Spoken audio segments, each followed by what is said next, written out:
ala umur wa ala alihi wa sahbihi ajma'in amma ba'du. Pertama-tama marilah kita panjatkan puji dan syukur kehadirat Allah Subhanahu wa taala yang mana pada kesempatan siang hari ini kita semua bisa berkumpul kembali di acara yang insya Allah diridhai oleh Allah Subhanahu wa taala, yaitu kajian Isra Mi'raj Nabi Muhammad dan Tarhib Ramadan 1445 Hijriah. Salawat dan salam mudah-mudahan selalu tercurah kepada junjungan kita semua Nabi Muhammad Sallallahu Alaihi Wasallam serta kepada keluarganya, sahabatnya, dan kita semua sebagai umatnya. Hadirin sekalian, izinkan saya Yosef Bahagia sebagai pembawa acara siang hari ini yang akan memandu acara kajian Isra Mi'raj pada siang hari ini. Baik, saya akan membacakan acaranya, yaitu yang pertama pembukaan, yang kedua pembacaan ayat suci Al-Quran, yang ketiga sambutan pengurus DKM Baitussalam, yang keempat kajian Isra Mi'raj, yang kelima doa, dan yang keenam tutup. Baik, langsung saja kita buka acara ini dengan bacaan basmalah bersama-sama. Bismillahirrahmanirrahim. Acara kedua yaitu pembacaan ayat suci Al-Quran, insya Allah akan dibawakan oleh Ustadz Anang dan Saudara Yusri. Kepadanya kami persilakan.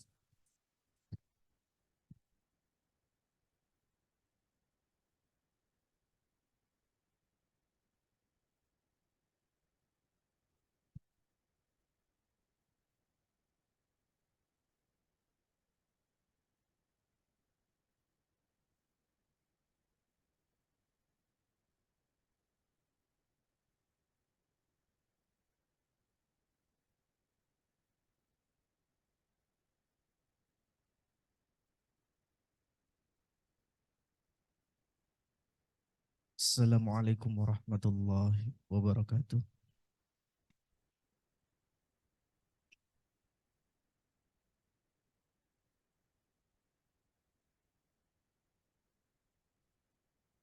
A'udzu billahi minasy syaithanir rajim.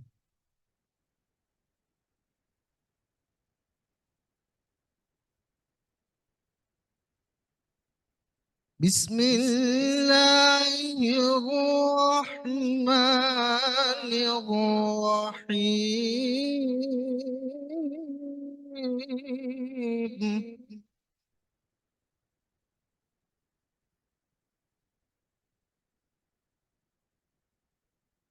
Subhanalladzi asra bi'abdihi layla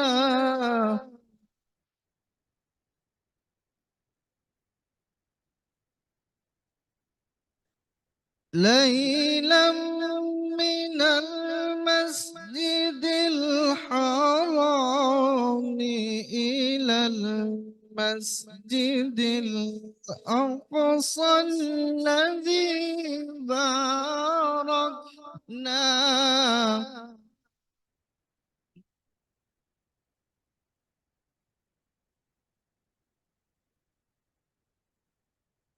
الذي باركنا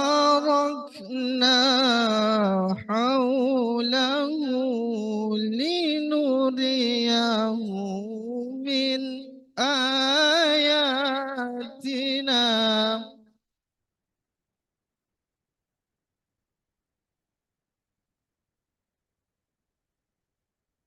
إنه هو السميع البصير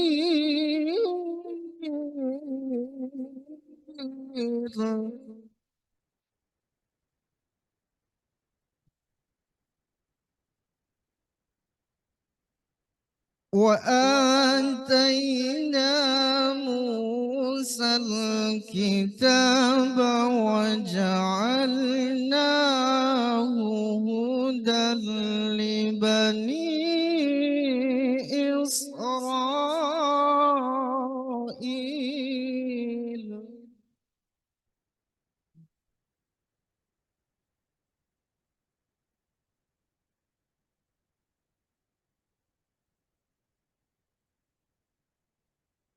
هدى لبني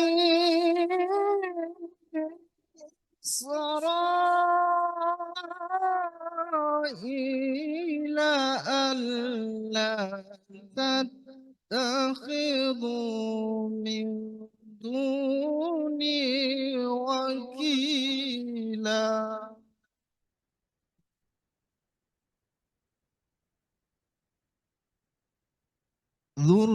ذرية من حملنا مع نوح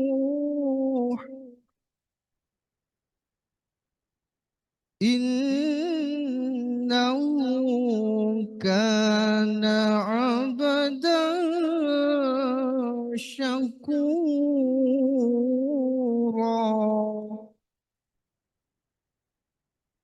إنه كان عبدا شكورا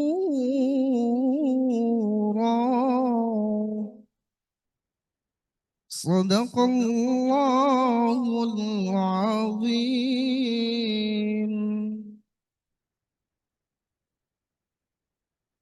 Aku berlindung kepada Allah dari godaan setan yang terkutuk dengan menyebut nama Allah yang Maha Pengasih lagi Maha Penyayang. Maha suci Allah yang telah memperjalankan hambanya Muhammad pada malam hari dari Masjidil Haram ke Masjidil Aqsa yang telah kami berkahi sekelilingnya, agar kami perlihatkan kepadanya sebagian tanda-tanda kebesaran kami. Sesungguhnya Dia Maha mendengar, Maha melihat. Dan kami berikan kepada Musa kitab Taurat dan kami jadikannya petunjuk bagi Bani Israel dengan firman, janganlah kamu mengambil pelindung selain aku, wahai keturunan orang yang kami bawa bersama Nuh. Sungguhnya dia Nuh adalah hamba Allah yang banyak bersyukur.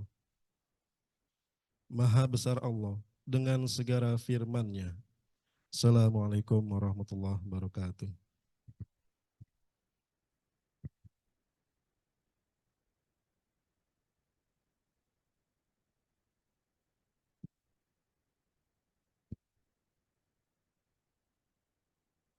Sadaqallahul azim. Terima kasih kepada Ustadz Anang dan Saudara Yusri yang telah membacakan ayat suci Al-Quran dan sari tilawah. Mudah-mudahan pahalanya bagi yang baca dan kita semua yang mendengarkannya. Amin ya rabbal alamin. Baik, melanjutkan pada acara yang ketiga yaitu sambutan pengurus DKI Baitus Salam. Insya Allah akan diwakili oleh Ustadz Khairul Bashar. Kami persilakan.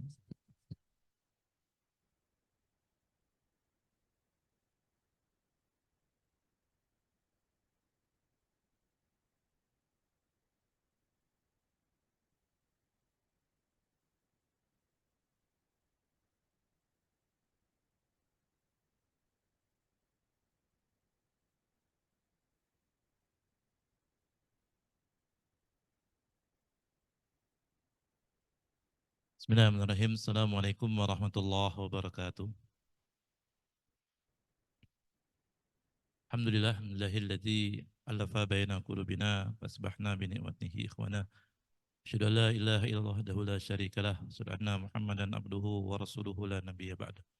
Allahumma shalli ala sayyidina Muhammadin wa ala alihi wa sahbihi wa ba'du.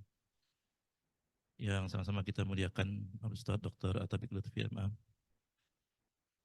yang juga sama-sama kita hormati dan sayangi seluruh jamaah Masjid Baitus Salam Rumah Sakit yang Angkat Darmais. Alhamdulillah pada siang hari ini kita bisa dikumpulkan Allah Subhanahu wa taala di tempat ini untuk kajian Isra Mi'raj dan juga Tarhib Ramadan yang selalu dengan tema siapkan diri, bersihkan hati menuju bulan suci yang penuh berkah. Yang selalu nanti akan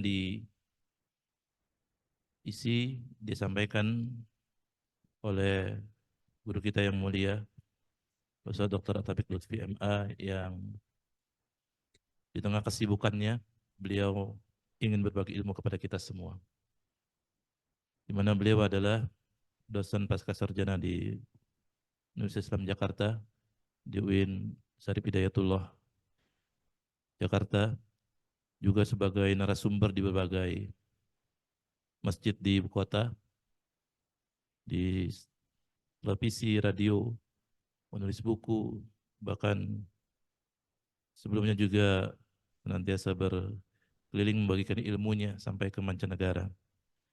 Semoga Allah berkahi ilmu beliau, dan insya Allah kita semua bisa mengambil ibrah nanti pada siang hari ini. Kami sebagai DKM mengucapkan terima kasih pada seluruh karyawan, pengurus DKM, dan juga tentunya Direksi Rumah Sakit Kanker Darmais yang telah mendukung kegiatan ini.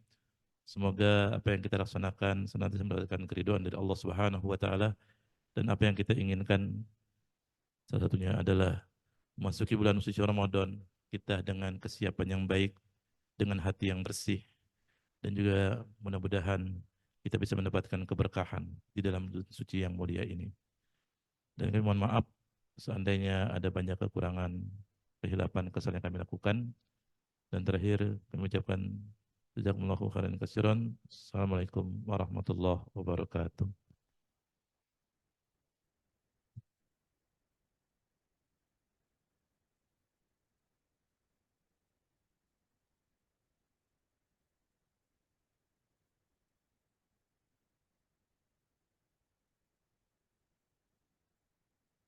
Terima kasih kepada Ustadz Hairul yang sudah memberikan sambutan mewakili dari pengurus DKM Baitul Salam. Baik hadirin sekalian, bahwa acara ini terselenggara juga melalui link Zoom ya. Ada di nanti di-share ke bagian pekerja masing-masing linknya. Dan untuk selanjutnya pada acara inti siang hari ini yaitu kajian Isra Mi'raj, insya Allah akan disampaikan oleh Ustadz Dr. Atabik Lutfi MA dengan moderator Pak Rahmat Hidayat. Kami persilakan.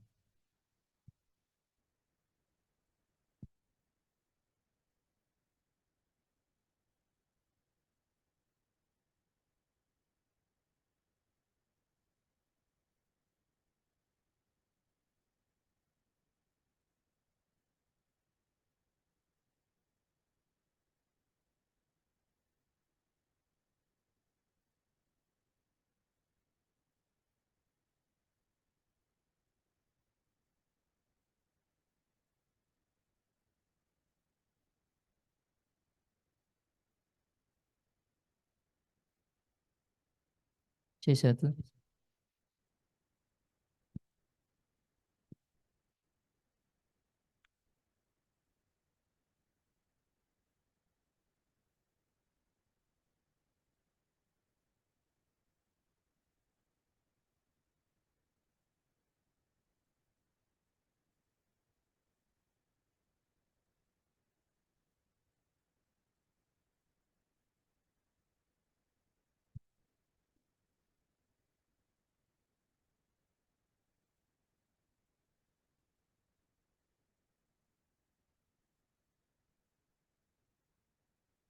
Assalamualaikum warahmatullahi wabarakatuh.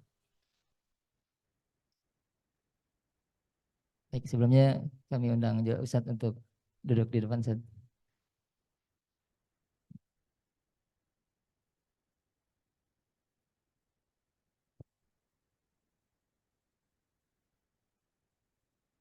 Alhamdulillahirrabbilalamin wa bihi nasta'in wa ala umuri dunya waddin.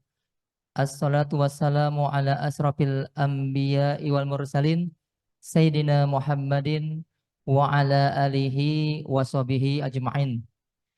Puji syukur kita panjatkan kepada Allah SWT pada kesempatan siang hari ini. Setelah kita melaksanakan salat zuhur berjamaah, kita dapat mengikuti kajian Isra Mi'raj Nabi Muhammad dan juga Tarhib Ramadan 1445 Hijriah.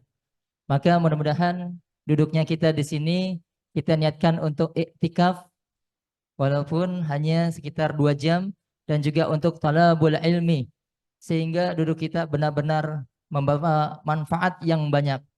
Dan alhamdulillah sudah hadir di samping saya Dr. At-Tabiq Lutfi MA. Nah, sebelum memberikan tausiahnya, perkenankan saya untuk memperkenalkan beliau. Karena ada katanya pepatah, tak kenal maka tak sayang maka tak cinta maka tak menikah gitu ya.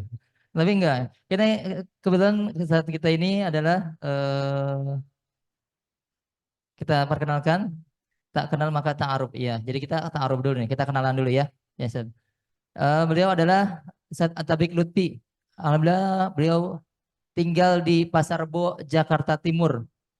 Untuk kelahiran beliau lahir pada tanggal 24 Januari 1970 di Cirebon, Indonesia. Beliau sudah menikah dan sudah dikaruniai Ustaz 5. Ya, alhamdulillah sebagai pewaris nanti ya. 5 nih. Cukup Ustaz?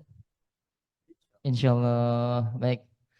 Ya, untuk mengikuti media sosial beliau ada Instagram @atabiklutfi dan juga YouTube-nya Ngaku Channel.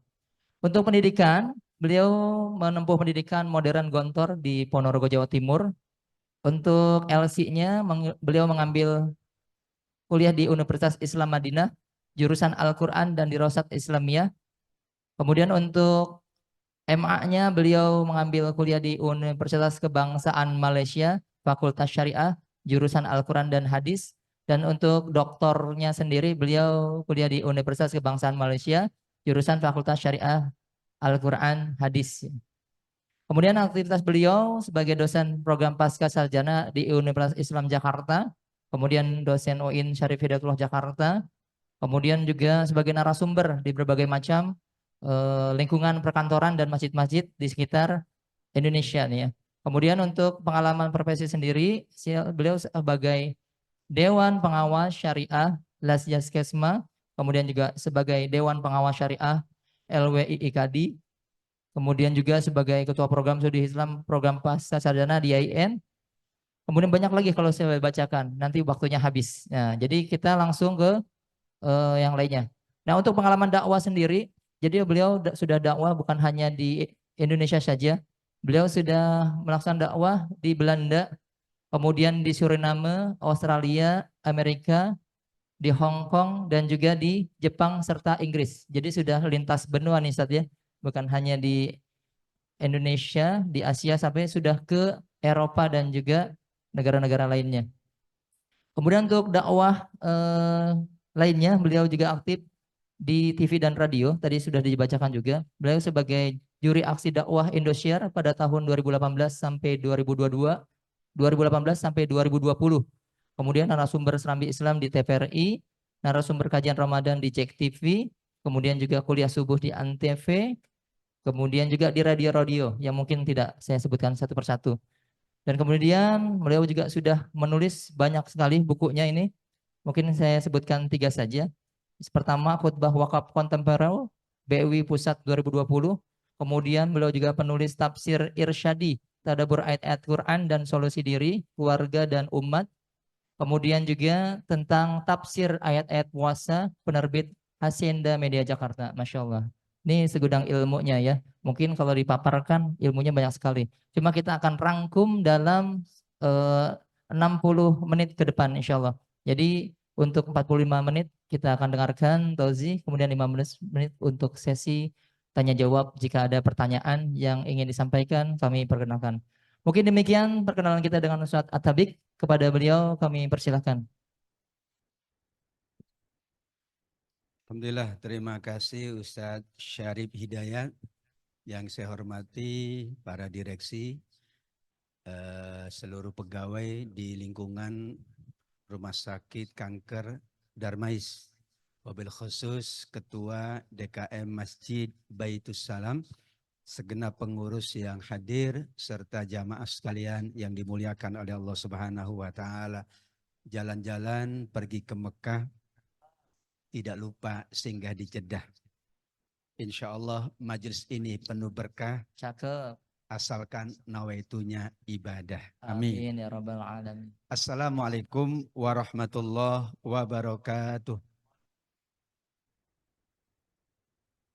Alhamdulillah Rabbil alamin. Wassalatu wassalamu ala rasulillah Sayyidil anbiya wal mursalin wa ala alihi wa ashabihi wa tabi'ina lahum bi ihsan ila yaumiddin. La haula wa la quwata illa billahil aliyyil azim, amma ba'du.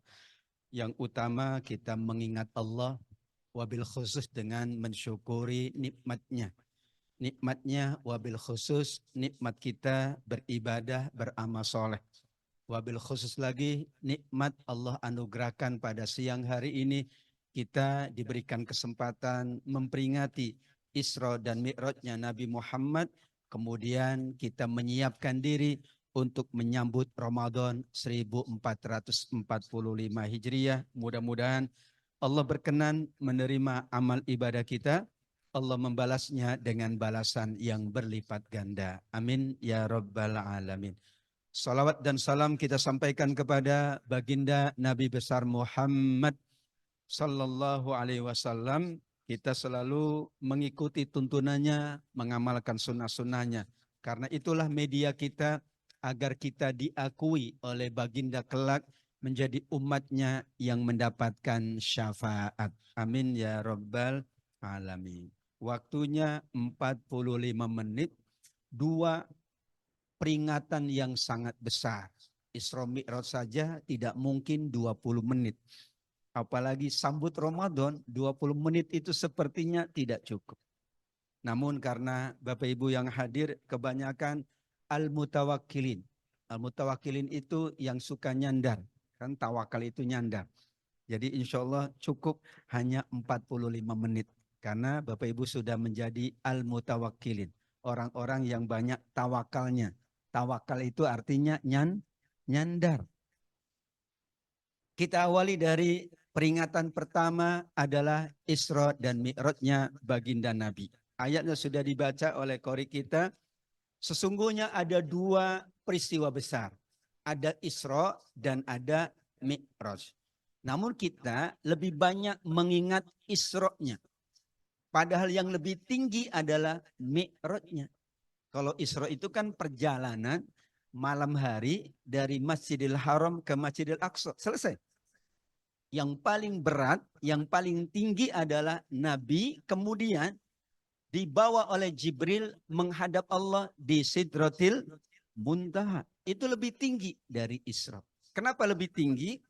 Kalau sekedar Isra saja, subhanalladzi asra bi abdihi, kita setiap saat melakukan Isra. Setiap malam pun kita melakukan perjalanan. Ada perjalanan ibadah, perjalanan dinas, perjalanan keluarga. Nanti Ramadan itu lebih banyak perjalanan kita. Apalagi Lebaran lebih banyak.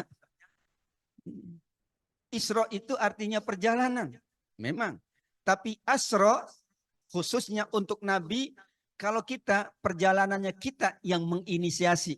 Perjalanannya kita yang merencanakan. Tapi untuk Nabi, Asra bi abdihi. Maha suci Allah yang telah memperjalankan. Apakah kita pernah diperjalankan oleh Allah? Jawabannya tidak pernah. Tapi kita melakukan perjalanan karena perintah Allah. Perjalanan kerja, perintah Allah. Siapa yang penat petang harinya karena bekerja, maka malam harinya ia dosa-dosanya diampuni oleh Allah. Amin. Makanya kerjanya harus penat. Kalau kurang penat, kurang diampuni. Karena begitu hadis nabinya dalam hadis Tabrani. Jadi kalau leha-leha, santai-santai, khawatir dosanya belum banyak diampuni. Maka majelis mulia ini kenapa banyak dosa diampuni? Karena bermajelis itu tidak ringan. Kalau bermajelis itu ringan, insya Allah yang hadir banyak. Al-Mi'raj itu adalah di surat An-Najm ayat ke-7, kemudian 13 dan 14. Wa huwa bil ufuqil a'la wa laqad ra'ahu nazlatan ukhra inda sidratil muntaha. Nabi pernah berada di tempat yang paling tinggi. Yang dapat dicapai oleh manusia adalah hanya sampai sidratil muntaha. Di atasnya ada arsy Allah, di atasnya ada lauh mahfud. Dan itu tidak ada yang pernah nyampai ke tempat itu. Ke sidratil muntaha sendiri hanya baginda Nabi. Inda sidratil muntaha. Jibril saja tidak diperkenankan oleh Allah. Kenapa? Karena Jibril hanya mengantar, kemudian Allah persilakan Nabi untuk menghadapnya dan diberikanlah satu perintah namanya sholat 5 waktu. Ini saya setuju, pengurusnya menyiapkan 2 in 1, 2 acara sekaligus. Peringatan Isra Mi'raj dan sambut Ramadan. Tapi benar, karena Isra Mi'raj adalah yang kita ingat sholat, nanti Ramadan yang kita ingat adalah ibadah puasa kita. Hikmahnya Isra dan Mi'raj bagi Nabi hiburan, karena saat sebelum peristiwa itu Khadijah radhiyallahu anha wafat, Abu Thalib juga wafat. Maka hiburan yang tertinggi bagi Nabi adalah bertemu Allah. Untuk itu Nabi sering menyampaikan kepada sahabat Bilal, ya Bilal arihna bis sholat. Cakep itu ya. Wahai Bilal, hibur kami, tenangkan kami dengan sholat. Buktinya kita kalau sholat itu lebih tenang daripada tidak sholat. Kenapa? Bagi Nabi hiburan. Karenanya khusus untuk Nabi perjalanannya panjang, perjalanannya jauh dari satu tempat ibadah menuju tempat ibadah berikutnya dan mendapatkan perintah yang tertinggi. Hadirin wal hadirat, perintah sholat itu khusus Allah perintahkan dengan memerintahkan Nabi bertemu dengannya. Sedangkan puasa, zakat, dan haji tidak ada perjalanan yang dilakukan oleh Nabi. Puasa itu Jibril perintahkan atau sampaikan kepada Nabi sudah wajib puasa, yaitu tahun kedua Hijriah. Begitu saja. Zakat pun sama. Jibril sampaikan kepada Nabi sudah waktunya bayar zakat. Sudah waktunya kewajiban zakat. Haji pun sama. Tapi bayangkan sholat melalui peristiwa Isra dan hebat kan? Padahal Allah Maha Kuasa. Kalau ya udah Jibril perintahkan ya Nabi Muhammad untuk menyampaikan sekarang sudah wajib sholat 5 waktu. Itu bagi Allah mudah sekali. Tapi kenapa pentingnya ada peristiwa Isra dan Mi'raj? Itulah menunjukkan memang sholat adalah ibadah yang sangat utama. Ya, saya senang kalau orang tua pesan sama anaknya itu jangan lupa sholat. Karena sehebat apapun orang, kalau tidak sholat sebenarnya enggak hebat. Ya, karena apa? Nabi Allah Subhanahu wa taala angkat derajatnya sampai bisa bertemu di Sidratil Muntaha. Bahkan 60 sahabat yang meriwayatkan peristiwa Isra dan Mi'raj yang kita juga yakin itu terjadi. Nabi mengimami semua nabi-nabi yang sudah wafat. Kita tidak bahas secara ilmiah atau logika. Kenapa? Enggak akan masuk logika. Jadi dalam ilmu logika itu ada yang bisa kita pahami secara logis, ada yang tidak bisa dipahami. Namanya metafisik. Ya. Jangankan yang lebih tinggi Sidratil Muntaha. Setiap saat Bapak Ibu khususnya yang di rumah sakit ini, saat ruh keluar dari jasad pasien tidak ada yang tahu. Bentuknya gimana, kapan waktunya, enggak ada yang tahu. Kenapa? Karena itu tanda bahwa sesuatu itu sebenarnya tidak ada yang tahu kecuali Allah Subhanahu wa ta'ala. Bisa dibayangkan. Tapi kita bersyukur kalau kita tidak tahu roh. Karena kalau kita tahu, insya Allah kita yang akan ketakutan. Jangankan lihat roh ya. Lihat orang mau meninggal aja banyak yang ketakutan. Ini saya itu kagum ya, hebat orang bertugas di ruang jenazah. Itu tingkat keimanannya tinggi. Karena kan nggak takut. Ya siapa tahu pulangnya itu diikutin gitu ya. Wah, kamu kan tadi. Ya, alhamdulillah ruh tidak ada yang tahu. Bayangkan karena ruh itu bukan perkara logis. Dan dalam kehidupan kita yang paling banyak adalah non-logis. Silakan aja kita cek. Bapak Ibu, setelah ini jam 2 apa yang akan kita kerjakan, apa yang akan terjadi pada kita, ada yang tahu? Enggak ada yang tahu. Logikanya, iya kita masih kerja di sini. Itu logikanya. Tapi menurut Allah, tahu pasti. Jam 2 saya enggak ada yang tahu. Saya sendiri enggak tahu setelah ceramah ini apa yang terjadi, tidak ada yang. Logikanya saya pulang ke rumah. Logika. Itulah yang saya rencanakan. Tapi Allah Subhanahu wa Ta'ala yang lebih maha mengetahui. Sekaligus penghormatan dan peninggian derajat, maka orang yang menunaikan ibadah sholat sebenarnya penghormatan dari Allah dan akan diangkat derajatnya. Asa ayyab'atsaka rabbuka maqamam. Habis azan saja doanya begitu. Wab'athu maqamam mahmudalladzi atta. Itu baru azan sudah Allah janji akan diangkat derajatnya. Baru azan. Oh ya, saya jadi ingat dulu waktu di Malang itu ada orang jemaah itu paling senang kalau azan. Jadi pokoknya kalau sudah waktunya sholat, azan gitu, maaf sudah masuk waktu sholat, itu dia yang datang ke depan dan azan. Ya karena sudah biasa pengurus mempersilakan, memang suaranya enak. Tapi apa yang terjadi? Setelah azan, itu dia nggak tahu kemana. Pas sholat nggak ada. Saya tanya, kenapa sih kamu suka azan? Loh kan azan juga bagus ya, dapat derajat yang tinggi. Jadi setelah azan memang dia keluar nggak tahu kemana. Nanti waktu sholat lagi dia datang lagi. Akhirnya kita tanya sama orang tersebut. Alasannya adalah orang azan aja Allah tinggikan derajatnya. Cukup bagi saya derajatnya derajat azan saja. Padahal bagusnya derajat azan dan derajat sholat, derajat puasa, derajat haji, derajat zakat, derajat ibadah. Tapi kalau memadai dengan derajat azan, ya seperti itu. Tetap Allah berikan wa ba'athu maqamam mahmudalladzi wa'atta. Untuk sholat pula, asa ayyab'atsaka rabbuka maqamam mahmuda. Kemudian perjalanannya jasmaniyah dan ruhiyah, aktivitasnya Allah siapkan dari tempat ibadah menuju tempat ibadah. Hadirin wal hadirat, kalau Allah mau, itu Nabi Muhammad tidak perlu ke Masjidil Aqsa.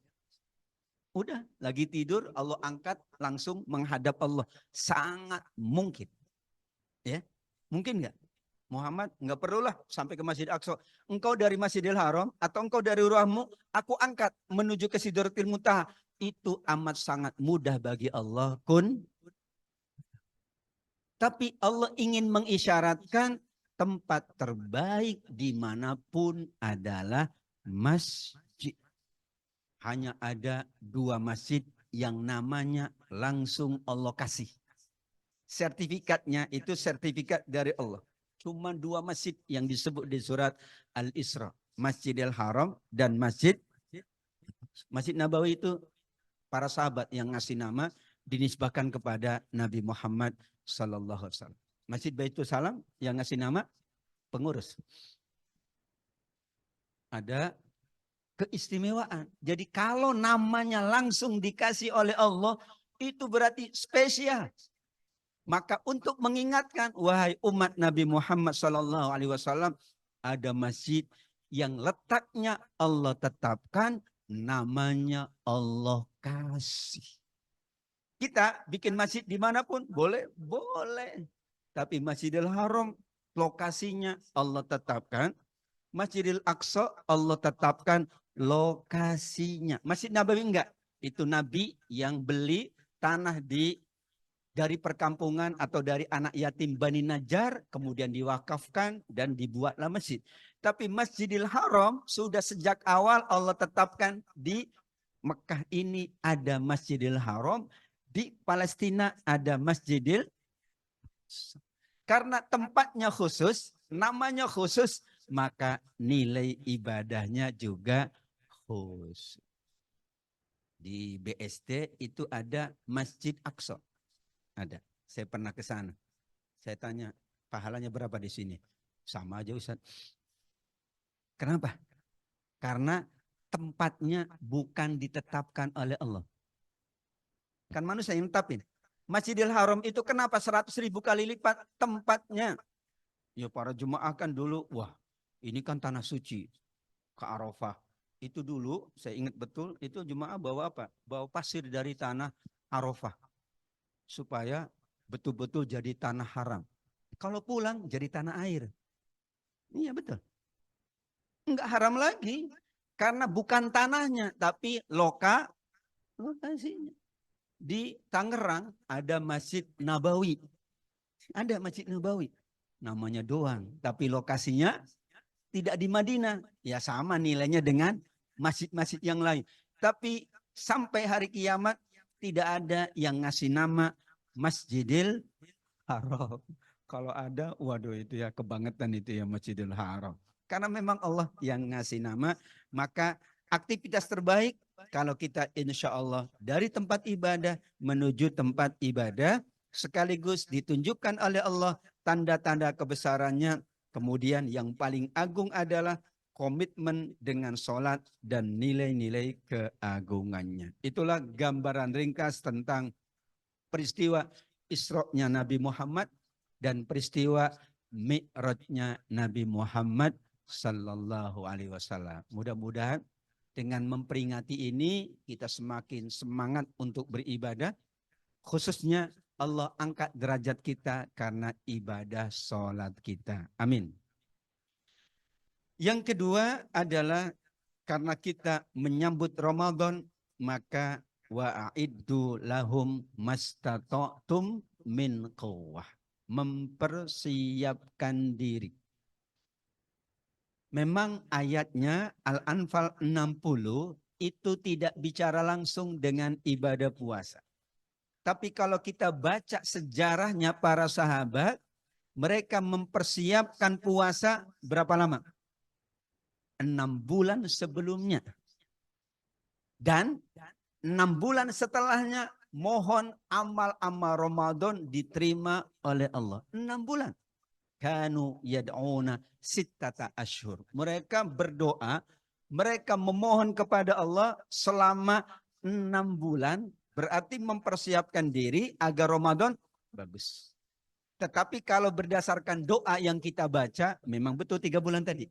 Allahumma barik lana fi Rajab wa Sya'ban wa balighna Ramadan. Ada yang tahu itu doanya siapa?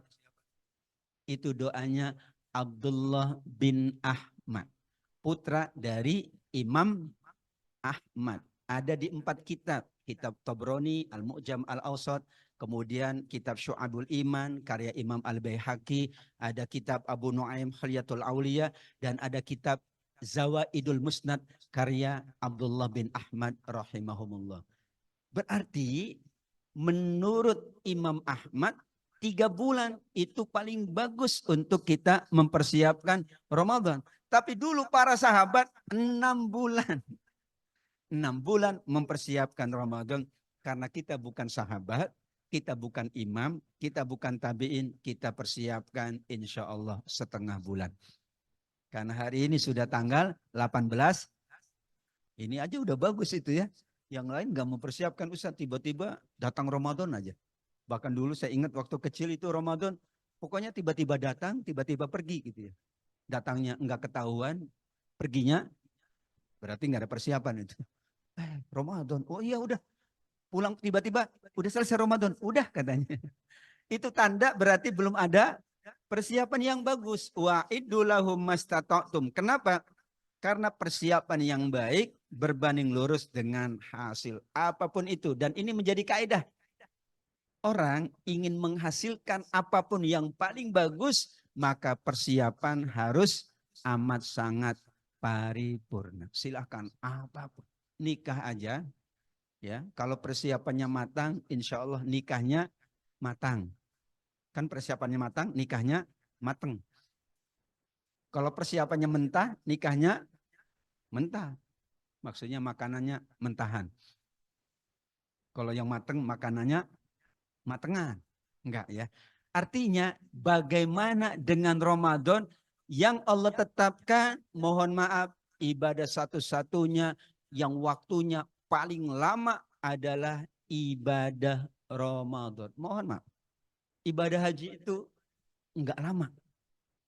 Yang lama karena prosesnya sekaligus juga ya, pengaturan supaya nyaman. Kan ibadah haji 7 hari selesai. Tanggal 8, 9, 10, 11, 12, mau nambah 13. Udah, transportasi 2 hari, selesai. 8 jam, 8 jam, 16 jam. Memang betul. Makanya kalau haji plus, apalagi yang super plus, sekarang ada super plus. Saya bimbing itu 20 hari selesai, pulang. Enak, saya paling suka 20 hari. Kenapa? Ya kan namanya ibadah hajinya udah selesai. Ibadah haji yang wajibnya itu 7 hari. Yang paling banyak itu sunnah. Malah mungkin yang paling banyak yang mubah. Jalan-jalan di pasar seng. Nyari oleh-oleh. Nyari oleh wajib apa sunnah? Bisa wajib kalau janji. Bisa sunnah kalau membahagiakan orang lain. Bisa mubah kalau enggak ada janji. Enggak ada keluarga. Tapi dia senang belanja. Itu namanya mubah. Kalau wajib, dia pernah janji. Pak, saya janji, saya menunaikan haji. Misalnya ada dari jemaah ini, saya menunaikan haji. Saya janji Pak, setiap orang saya bawain korma 5 kintal. Itu wajib janji. Karena tapi yang sunnah. Oh iya, kalau membahagiakan orang kan bagus. Masa kita nggak bawa oleh-oleh, bawalah sedikit. 5 kilo, 10 kilo. Itu namanya Tapi ada. Udah, yang wajib udah, yang sunnah udah. Saya kayaknya belum puas ini jalan-jalannya. Jadilah jalan-jalannya mubah. Karena yang wajib udah. Yang sunnah itu jadi mubah. Misalnya udah cukuplah untuk keluarga 5 berapa? 50 kilo gitu ya. Kayaknya kurang deh. Itu namanya mubah. Karena biasanya 50 kilo. Persiapannya apa? Ada 3 yang disiapkan oleh para ulama berdasarkan ayat tadi. Pertama, paling utama persiapan ilmu karena landasan aman. Fakullu man bighairi ilmin ya'malu a'maluhu mardudatun la tuqbalu. Imam Syafi'i mengatakan setiap amal tanpa ilmu, amalnya ditolak, tidak diterima. Ini ibadah 1 bulan lamanya dan paling lama. Ibadahnya juga ada siang hari, ada petang hari, bahkan ada malam hari. Ibadah sholat itu 5 menit juga kelar. Iya, sholat zuhur 5 menit. Sholat tarawih juga paling lama 1 jam. Tergantung jemaah dan imamnya. Ada yang 20 menit juga ya. 20 menit sekali tarawih. Ada yang 10. Ada yang berapa menit itu ya yang ada itu. Kalau puasa enggak boleh kurang, enggak boleh ya. Kecuali sesuai ketentuan, enggak boleh. Saya 28 kan Februari 28 hari, enggak bisa itu. Hanya boleh 29 atau 30. Nanti kita menunggu keputusan dari pemerintah. Iya, 29. Kalau ibu-ibu, ini yang hadir di ruang Zoom, ibu-ibu senangnya 30 hari. Karena belanjaan dari suaminya lebih banyak. Ya kalau ngajuin proposal 29 hari kan 29 hari. Tapi kalau ngajuin proposal 30 hari kan berarti, makanya ibu senang, Ustaz saya maunya 30 hari. Kalau saya maunya itu 29 hari. Karena maupun 29, 30 pahalanya sama. Syahrul Ramadanalladzi. Sama aja Pak. 29 hari juga sama, dihitung 1 bulan. 30 hari juga 1 bulan. Emang kita kerja 31 hari ada tambahan? Bapak ada nggak Pak? Kalau yang 20 hari dipotong nggak Pak? Enggak. Memang hitungannya 1 bulan. Dan itu adalah kemurahan dari Allah Subhanahu wa Ta'ala. Maka persiapan ilmu. Yang kedua, persiapan hati. Karena hati itu motivasi. orang ilmunya banyak, hatinya enggak bagus, enggak termotivasi. Manizdada ilman walam yazdad huda lam yazdad minallahi illa bu'da. Ini hadis. Siapa yang bertambah ilmunya tapi tidak bertambah hatinya, maka semakin jauh dari Allah. Dulu ada ahli banget, tapi ternyata ahli maksiat. Ada dulu ya. Ya. Karenanya yang kedua, persiapan hati sebagai motivasi. Nah, tentu yang penting juga dan tidak boleh dilupakan, ibadah puasa itu ada dua sarana yang akan menambah semangat ibadah kita. Pertama adalah kesehatan secara fisik dan mental, kemudian juga harta sebagai wasilah. Wah, ini harusnya sebagai wasilah atau media. Tanpa kesehatan nggak akan bisa ibadah Ramadan optimal. Tanpa harta tidak bisa ibadah Ramadan yang maksimal. Betul, kita akui semuanya. Kita juga membutuhkan sarana prasarana. Makanya paling enak ngingetin anak puasa itu ini, ya, yaitu nyiapin bukannya apa, ya. Kemudian sahurnya itu bajunya yang mana. Saya begitu waktu kecil. Bajunya yang ini. Jadi anak-anak semangat. Sarungnya yang ini. Ini sejadahnya. Bayangin kalau anak-anak nggak disiapin, ya udah dia. Sudahlah, nggak ada siap-siapnya. Tambah mereka biasanya main-main. Tapi kalau kita siapkan lebih awal, insya Allah anak-anak kita lebih bagus lagi ibadahnya. Persiapan ilmu, kemudian persiapan hati sebagai motivasi, dan persiapan kesehatan serta harta sebagai media. Setelah persiapannya bagus, maka belum selesai. Kata Allah Al-Baqarah 197, wa tazawwadu fa inna khairaz zadi taqwa. Apa bedanya persiapan dengan bekal? Kalau persiapan itu tadi ilmu, persiapan itu harta, persiapan itu fisik, persiapan itu hati. Tapi kalau bekal itu adalah takwa kepada Allah. Kenapa? Dimaksud oleh para ulama wa tazawwadu itu adalah pembiasaan kebaikan. Ya, persiapan matang, tapi kalau enggak biasa berat. Persiapan mungkin kurang matang, tapi kalau biasa ringan. Allah bisa karena makanya kenapa Rasulullah SAW hampir berpuasa sebulan penuh di bulan Sya'ban, karena pembiasa. Dan dalam dunia pendidikan modern memang yang paling efektif anak-anak dilatih puasa, dilatih sholat, dilatih infak adalah dengan membiasakan. Coba ya. Nanti Ramadan pertama, kedua, karena nggak biasa, biasanya bangunnya agak sulit. Bangun sahur.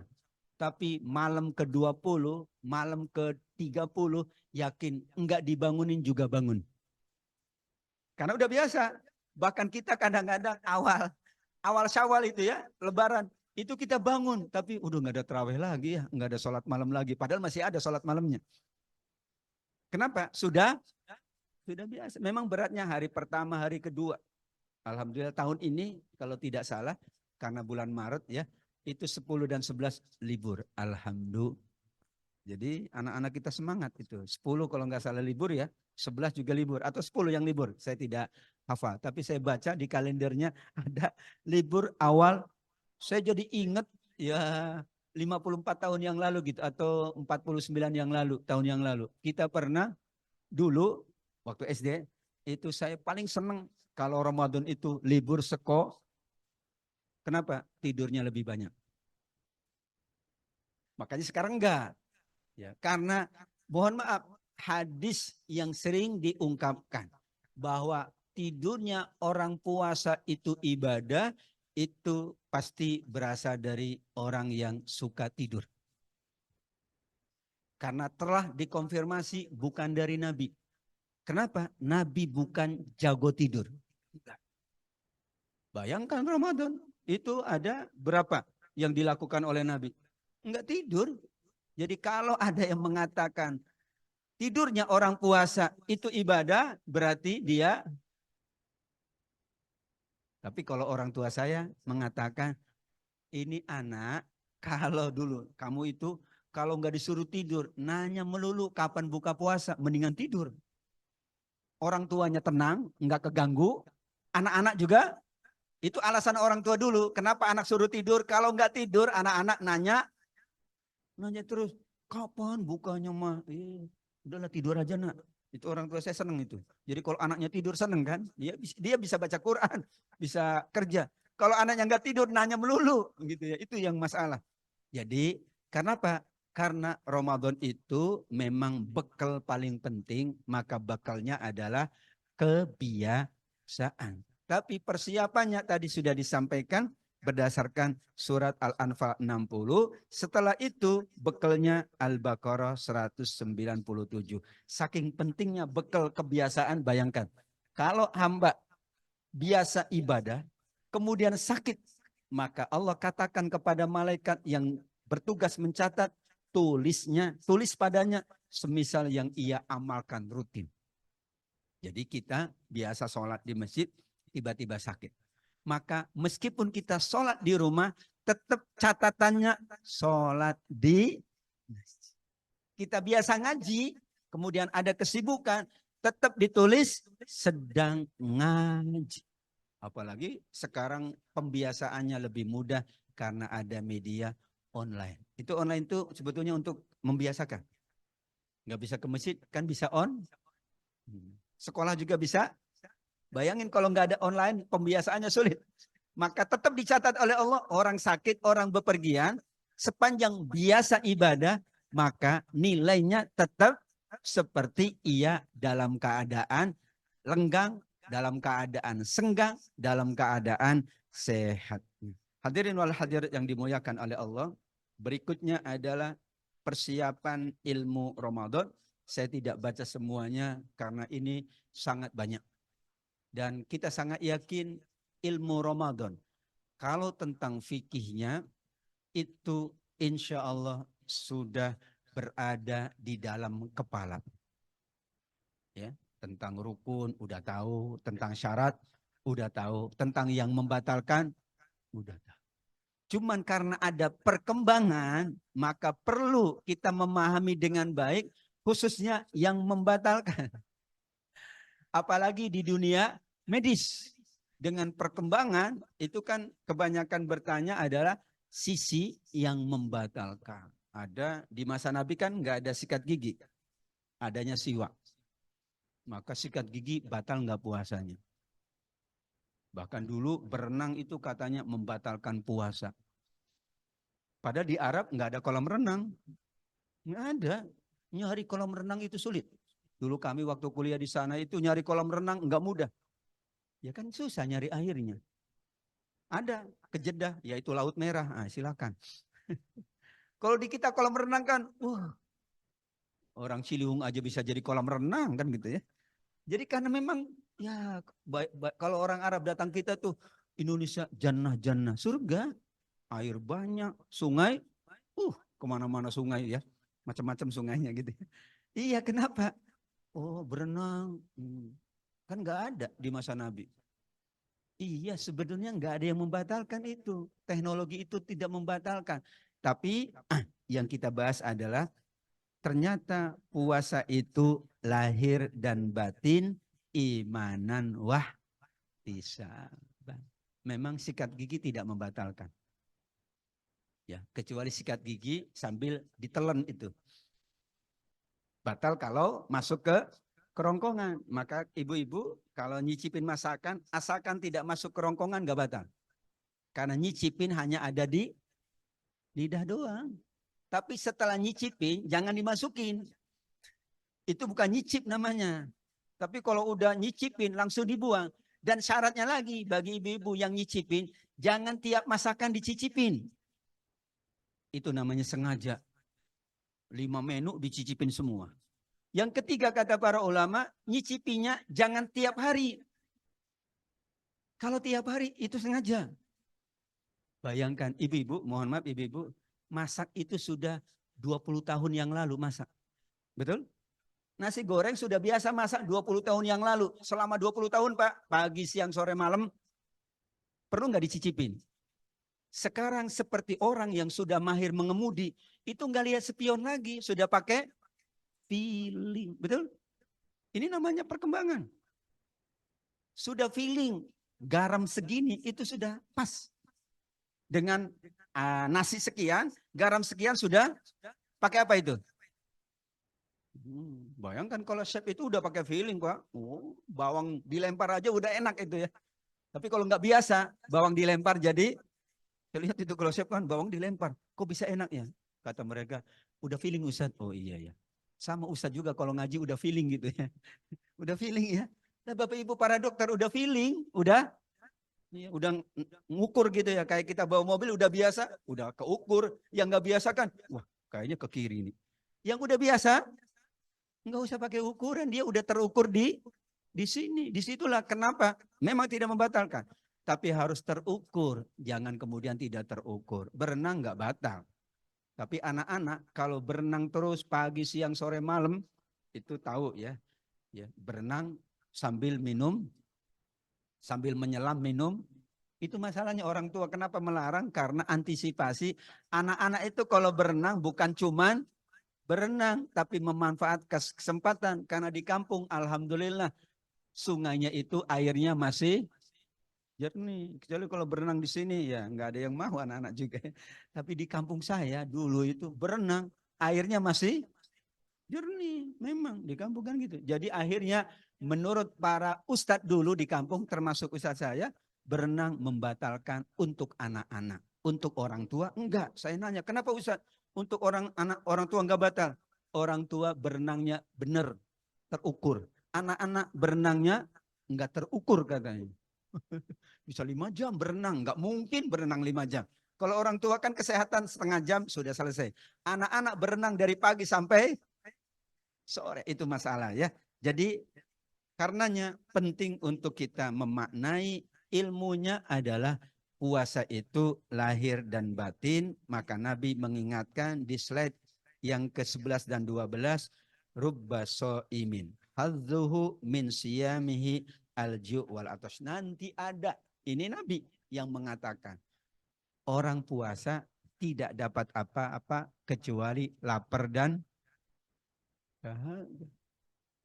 Maaf, secara hukum fikihnya sah dan dia diterima puasanya, tapi mohon maaf rapornya itu nilainya kecil, mungkin 0. Kayak kita ya sekolah kemudian nilainya itu cukup, sayang, makbul, bahkan nilainya E. Diterima, Anda punya nilai. Oh, saya jadi ingat di pesantren kami itu kalau nilainya nggak bagus itu ditulisnya kelas 6, karena 6 tahun di Gontor dulu itu tulisannya ila anjalasa. Dia sampai duduk di kelas 6. Itu tandanya nilainya jeblok itu. Tapi dikasih ijazahnya, dikasih. Sehingga kami membuat istilah yang keren. Namanya sampai Los Angeles, ila anjalasa. Sudah sampai Los Angeles. Wah, saya cuma sampai Los Angeles. Itu namanya nilainya jeblok itu ya. Karena puasa, ibadah yang lain pun sama. Kalau sekedar diterima, insya Allah diterima. Yaitu penuhi saja rukunnya, syaratnya. Tapi kan kita tidak mau cuman bicara fikih. Kita ingin dapat nilai. Sholat nilainya beda-beda, tapi diterima oleh Allah. Puasa nilainya beda-beda, diterima oleh Allah. Ngerumpi tidak membatalkan puasa, tapi mengurangi pahala puasa. Mata tidak dijaga, tidak mengurangi, tidak membatalkan puasa. Maka Imam Ghazali mengkategorikan 3 jenis orang puasa. Ada puasa awam, puasa khusus, puasa khawasul khawas. Kalau puasa alam cukup diterima sah. Puasa orang khusus, dia berusaha menjaga nilai supaya nilainya cum laude, tetap tinggi. Dan puasa yang sangat khusus, khawasul khawas, manakala puasa tetapi juga tetap meningkatkan amal ibadahnya. Maka terakhir yang ingin saya sampaikan slide 17, yaitu kelengkapan ibadah Ramadan. Karenanya alhamdulillah Ramadan itu ibadah apapun ada. Silakan. Ibadah harta ditambah. Ibadah sholat, sholat sunnah nambah. Ibadah memberi hidangan berbuka ditambah. Ibadah baca Quran ditambah. Itu supaya lengkap sebetulnya. Maka kenapa di akhir-akhir waktu Nabi Shallallahu Alaihi Wasallam gemar untuk apa? Iktikaf. Karena itu adalah untuk menyempurnakan. Kita yakin hari pertama sampai 20 mungkin belum maksimal. Maka kesempatannya di 10 malam terakhir.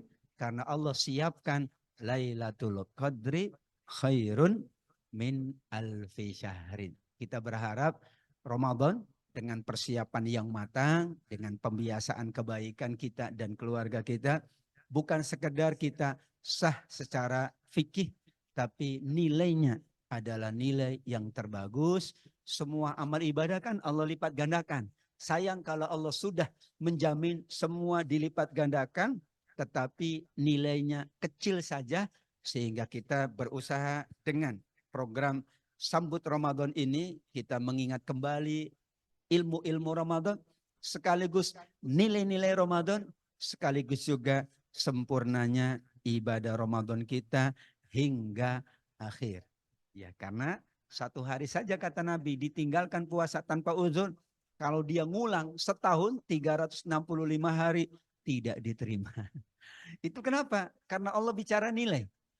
Iya, padahal kan saya puasanya di tiap hari 1 tahun. Maaf, karena Ramadan Allah tetapkan sebagai bulan satu-satunya ibadah puasa, satu-satunya bulan Allah turunkan Al-Quran, maka Allah berkenan untuk melipat gandakan semua amal ibadah kita di bulan Ramadan. Mudah-mudahan kita juga bekerjanya Allah lipat gandakan pahalanya, bermajlisnya nanti di Ramadan Allah lipat gandakan pahalanya, sekaligus semua ibadah, baik itu yang wajib, baik itu yang sunnah, insya Allah Allah berkenan melipat gandakannya, karena kita berada di bulan yang paling mulia, bulan Ramadan. Amin. Ya Rabbal Alamin. Demikian jamaah yang dimuliakan Allah, Bapak Ibu semuanya, apa yang dapat saya sampaikan di kesempatan yang baik ini. Sekali lagi terima kasih. Ya mungkin beberapa sahabat kita memang sudah harus berada di tugasnya masing-masing. Saya maklumin itu karena memang Bapak Ibu berhadapan dengan pasien. Pasiennya kan nggak bisa pakai waktu. Nanti ya jam 2, orang sakitnya sekarang nunggu jam 2 gitu ya. Saya mengalami juga dengan orang tua saya dahulu, almarhum dan almarhumah. Terima kasih kepada yang hadir. Mohon maaf apabila ada khilaf. Usikum wa nafsi bitaqallah. Wassalamualaikum warahmatullahi wabarakatuh. Waalaikumsalam warahmatullahi wabarakatuh. Baik, terima kasih atas pemaparan yang cukup singkat namun jelas terkait Ramadan, imanan wahtisaban, jadi puasa keimanan. Kemudian kita lanjutkan dengan sesi tanya jawab, mungkin dari ruang masjid Anda yang ingin ditanyakan. Baik, kita bacakan dari ruang Zoom nih, kita juga menyapa yang ada di Zoom, masih istiqomah. Baik, Ustaz, Assalamualaikum warahmatullahi wabarakatuh. Dari Bapak Fakhrudin, bagaimana strategi mengimplementasikan nilai-nilai Ramadan pada 11 bulan ke depan pasca Ramadan, khususnya terkait manajemen waktu dan giroh untuk beribadah. Syukran jazakallahu khair. Masya Allah. Bapak siapa? Fakhrudin. Bapak Fakhrudin. Terima kasih Pak. Ya ini persoalan kita bersama. Memang tidak menjadi patokan bahwa Ramadannya bagus, pasca Ramadannya bagus. Tidak bisa dijadikan patokan. Yang bisa dijadikan patokan adalah before-nya. Karenanya Nabi kan membiasakan tadi Sya'ban. Karena before itu akan mempengaruhi saat kita berada di hari H. Tapi afternya memang tidak ada jaminan dari Rasulullah SAW. Karenanya after ya Ramadan tetap menjadi PR bersama. Yang pertama adalah bahwa ibadah itu tidak hanya di bulan Ramadan. Tapi ibadah itu tetap ada di setiap bulan. Kita ingat itu. Maka surat Al-Hijr 99. Allah menyebutkan wa'bud rabbaka hatta ya'tiyakal yakin. Beribadalah sampai datangnya kematian. Berarti masa berlaku ibadah adalah sampai kita menghadap Allah. Yang kedua, setelah kita menunaikan sebuah ibadah di berbagai aspek, memang yang paling berat adalah menjaga kuantitas dan kualitas ibadah. Mungkin kalau kuantitas ya mungkin lebih mudah daripada menjaga kualitas. Maka minimal apa yang menjadi kewajiban kita ditambah dengan yang sunnah tetap kita jalankan setelah Ramadan supaya nilai Ramadan tetap dijaga. Surat Muhammad 33. Ya ayyuhalladzina amanu atiullaha wa atiur rasul wa la tubtilu a'malakum. Mayoritas sahabat sebagaimana Ibnu Abbas mengatakan bahwa al-ma'asi ba'da ta'at tubtilul a'mal. Jadi orang bermaksiat setelah beribadah itu khawatir menggugurkan pahalanya. Tapi sudah diterima, cuman khawatir Ramadan sholat.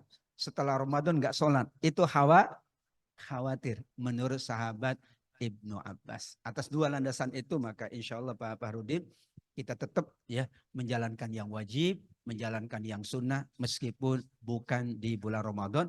Karena bulan Ramadan bukan satu-satunya bulan ibadah tapi bulan peningkatan. Wajar kalau bulan Syawal tidak seperti Ramadan, wajar. Kalau bulan Dzulqa'dah tidak seperti Ramadan, karena Ramadan memang puncak dari bulan kita beribadah di sisi Allah. Wallahu a'lam. Demikian. Baik, mungkin satu lagi dari masjid ada yang ditanyakan. Baik, Ustaz, mungkin saya pertanyaan terakhir, Ustaz. Ini kalau di bulan Ramadan kan malaikat Jibril pernah berdoa yang diaminkan oleh Rasulullah. Barang siapa yang masuk ke Ramadan, kemudian dia tidak diampuni oleh Allah, maka celakalah dia. Artinya kita banyak banget ya yang akan diampuni dosa-dosa kita sama Ramadan, mungkin hampir gugur semuanya. Itu apakah kalau kita memang sudah berpuasa dengan baik di bulan puasa, kemudian kita digugurkan dosa-dosa kita, apakah orang yang meninggal pasca Ramadan setelah hari Ramadan selesai, belum ketemu Syawal, apakah dia bebas dari dosa masa lalu yang menyebabkan dia bisa masuk surga tanpa hisab atau gimana, Ustaz? Setiap amal soleh, surat Hud 114, juga hadis Imam Tirmidzi, setiap amal soleh itu diantara fungsinya menghapus dosa sebelumnya. Seperti sholat 5 waktu menghapus kan, umroh ke umroh menghapus gitu, sholat Jumat menghapus, infak sodako menghapus. Cuman persoalannya dosa manusia itu juga dilakukan setelah amal soleh tersebut. Jadi harus selalu diimbangi. Ini persoalan besar, persoalan kita semua. Artinya kita berdosa, kemudian kita beramal soleh, maka dosa yang lalu dihapuskan oleh amal soleh sekarang. Persoalannya ada jaminan nggak setelah kita amal soleh itu nggak dosa lagi? Nggak ada masalahnya. Setelah amal soleh dosa lagi. Karenanya intinya adalah kalau, ini hadis Nabi, kalau orang di akhir hayatnya sempat bertobat itu aman. Namun kalau tidak sempat bertobat itu tidak aman. Makanya yang terbaik adalah menjelang-jelang akhir kita tingkatkan ibadah. Persoalannya kita tidak tahu kapan Allah panggil kita. Itu juga jadi persoalan. Aman kalau kita tahu kan, nggak apa-apa nih. Nanti kan aku ketika 55 tahun kan aku bertobat. Iya, kalau usia kita sampai 55. Kalau enggak, daripada gambling, maka tetap selalu kita beramal, selalu kita beribadah. Karena di antara fungsi terbesar ibadah adalah menghapus dosa. Sebagaimana puasa kan? Man shoma Ramadhana imanan wa ihtisaban ghufira lahu ma taqaddama min dhanbihi, Allah ampuni. Tapi persoalannya setelah kita Ramadan, setelah kita ibadah, belum tentu kita dijamin tidak ada dosa. Yang pasti kita berdosa kata Nabi. Karenanya ibadahlah terus, amal soleh terus. Sehingga insya Allah saat kita menghadap Allah, kita sempat bertobat. Karena beramal soleh, syarat tobat kan amal soleh. Nggak ada amal soleh, nggak tobat. Jadi sebelum kita menghadap Allah, kita sempat beribadah dan dicatat sebagai tobat yang sungguh-sungguh di sisi Allah Subhanahu wa taala. Amin. Ya Rabbal. Amin, amin ya Rabbal alamin. Baik, terima kasih Demikian sesi tanya jawab. Dengan berakhirnya sesi jawab maka usai sudah pengajian kita. Dan untuk lebih berkahnya mari sama-sama kita dengarkan dulu penutupan doa oleh Ustadz. Mudah-mudahan apa yang kita lakukan hari ini, pertemuan hari ini membawakan keberkahan untuk kita semua. Baik Bapak Ibu yang di masjid ataupun yang di Zoom, sama-sama kita berdoa yang dipimpin oleh Ustadz. Tafadhol. Bismillahirrahmanirrahim. Alhamdulillah Rabbil Alamin. Hamdan na'imin, hamdan sabirin, hamdan yuafi na'ma yukafi mazidah. Ya Rabbana lakal hamdu kama yanbaghi li jalali wajhika wa 'azimi sultanik. Allahumma salli wa sallim wa barik ala Sayyidina Muhammadin wa ala alihi wa ashabihi ajma'in. Allahumma ighfir lana wa li walidina wa li muallimina wa li muallimatina wa li masyayikhina wa li jami'il muslimina wal muslimat wal mu'minina wal mu'minat.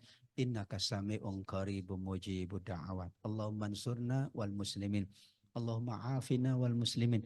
Allahumma sallimna wal muslimin. Allahumma adfa'anna al bala wal waghala wal waba wal fahsya wal mihana wal fitan wal zalazila wal munkarat an hadhil baladi khasah wa an sairil buldanil muslimin am. Allahumma ja'alna syakuran ala na'ma saburan ala al bala. Allahumma barik lana fi sya'ban. Allahumma ballighna Ramadan bisihhati wal afiyah bitta'ati wal ibadah. Allahumma taqabbal minna a'malana kullaha. Allahumma taqabbal minna du'aana innaka antas samiul alim wa tub alaina innaka antat tawwabur rahim. Rabbana atina fid dunya hasanah wa fil akhirati hasanah wa qina adzabannar. Wa sallallahu ala nabiyyina Muhammad wa ala alihi wa sahbihi wa sallam. Subhana rabbika rabbil izzati amma yasifun. Wassalamun alal mursalin walhamdulillahi rabbil alamin. Amin.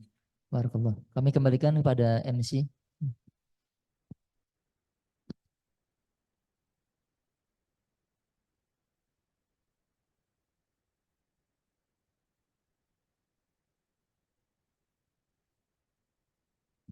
Baik, alhamdulillahirrahmanirrahim. Acara dari awal sampai akhir telah berakhir.